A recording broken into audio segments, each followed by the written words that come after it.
And it was that you find in barns ladders, grindstones, pitchforks, monkey wrenches, scythe, lawn mowers, snow shovels, axe handles, milk pails, water buckets, empty grain sacks, and rusty red tracks. It was the kind of barn that swallows like to build their nest in. It was the nest of a barn that children like to play in. And the whole thing was owned by Fern's uncle, Mr. Homer L. Zuckerman. Wilbur's new home was in the lower part of the barn, directly underneath the cows. Mr. Zuckerman knew that a manure pile is a good place to keep a young pig. Pigs need warmth, and it was warm and comfortable down there in the barn cellar on the south side. Fawn came almost every day to visit him. She found an old milking stool that had been discarded, and she placed the tool in the sheepfold next to Wilbur's pen. Here she sat quietly during the long afternoons, thinking and listening and watching Wilbur.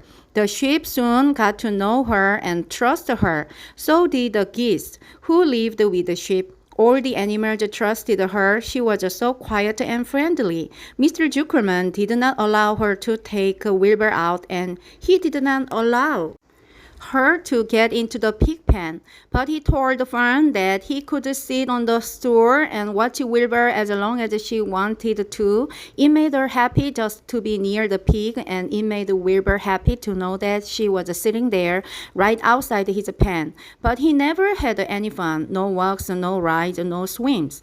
One afternoon in June, when Wilbur was almost 2 months old, he wandered out into his small yard outside the barn.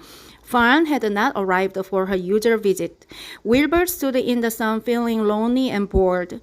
There's never anything to do around here, he thought. He walked slowly to his food trough and sniffed to see if anything had been overlooked at lunch. He found a small strip of potato skin and ate it.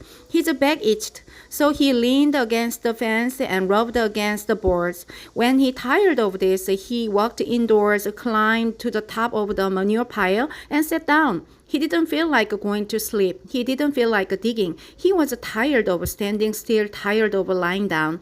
I'm less than 2 months old, and I'm tired of living, he said. He walked out to the yard again. When I'm out here, he said, there's no place to go but in.